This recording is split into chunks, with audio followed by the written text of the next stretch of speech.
Good morning. Today, I, Ishan Mankotia from 5EBA LLB, will be dealing with a very significant case in criminal law, that is Tukaram versus State of Maharashtra, also known as the Mathura rape case. The Mathura rape case is significant as it triggered the major debate about the consent, custodial rape, and treatment of sexual assault survivors in Indian judicial system. So let's talk about the facts of this case. So there was a victim known as Mathura who was a tribal girl around 14 to 16 years of age.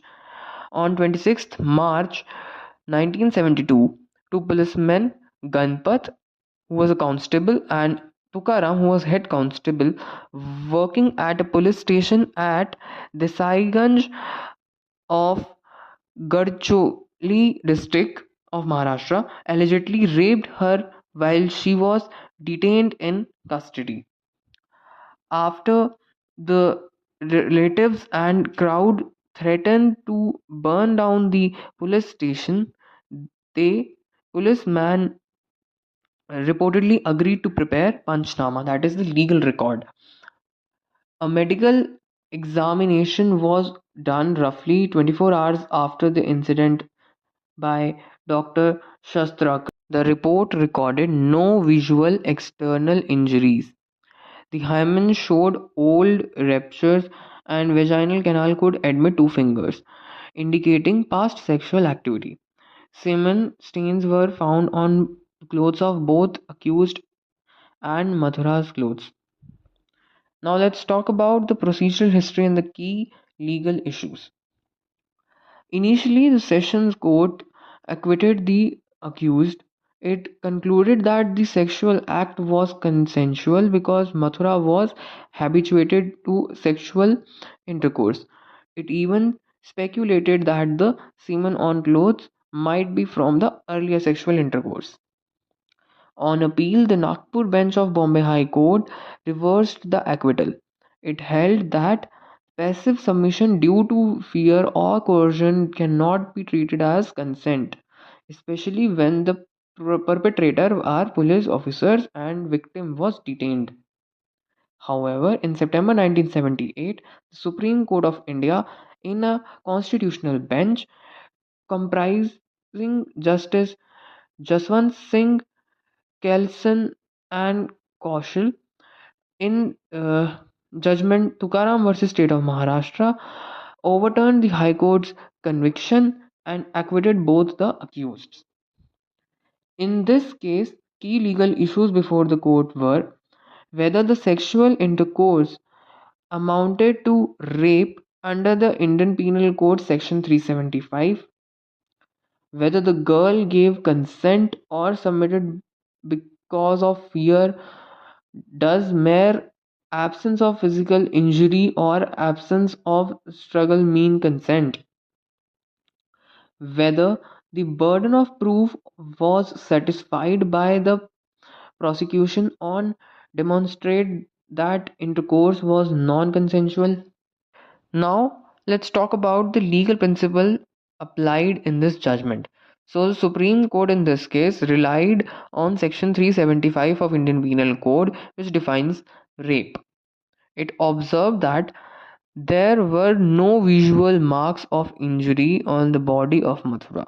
She did not raise an alarm at the time, hence, there was no evidence of resistance or struggle.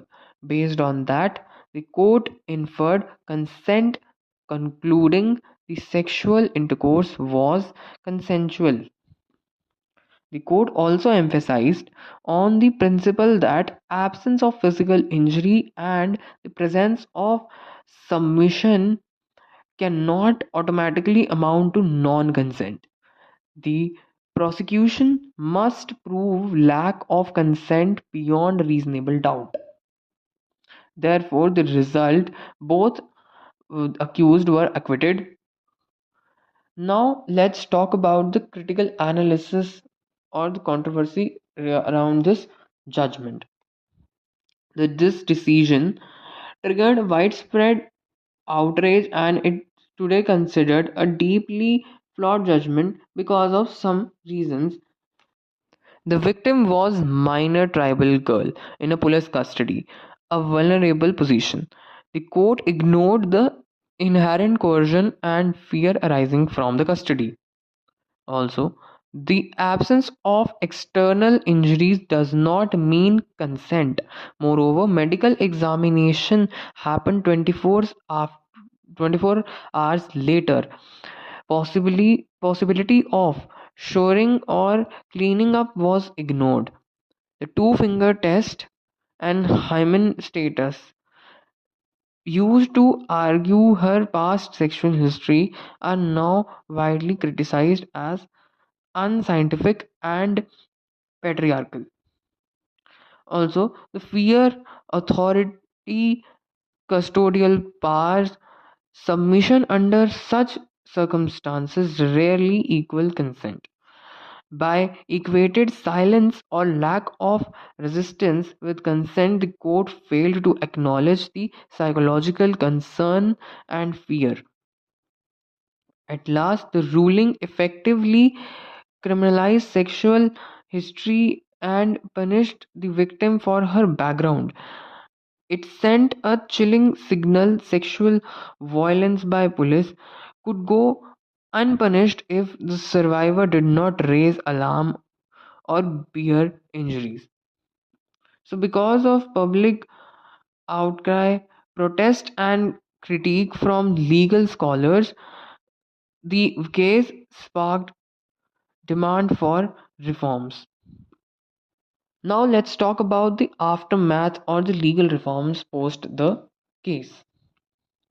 The judgment was widely seen as a turning point.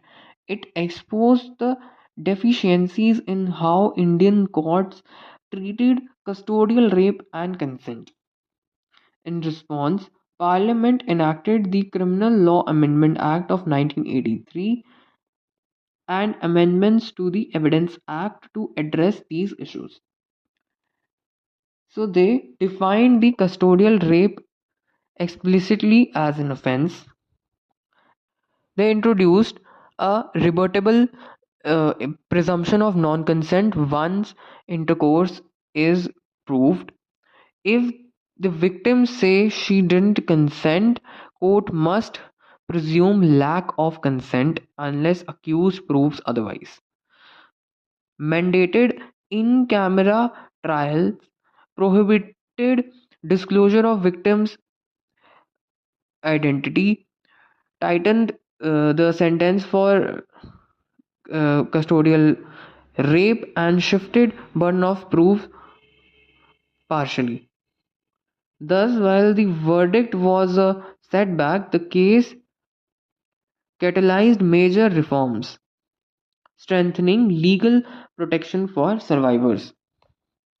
So, in conclusion, the Mathura rape case remains a painful reminder of how deeply institutional bias, patriarchal assumptions, and power imbalance can prevent justice.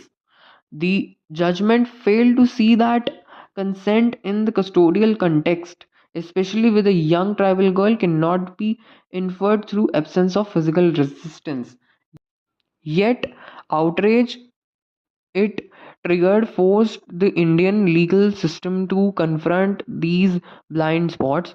The subsequent legal reforms laid a foundation for modern rape jurisprudence in India, giving victims stronger protection, shifting burden of proof, and recognizing custodial rape. The case stands as a landmark not for justice served but for justice demanded, leading to systematic changes. Thank you. Have a nice day.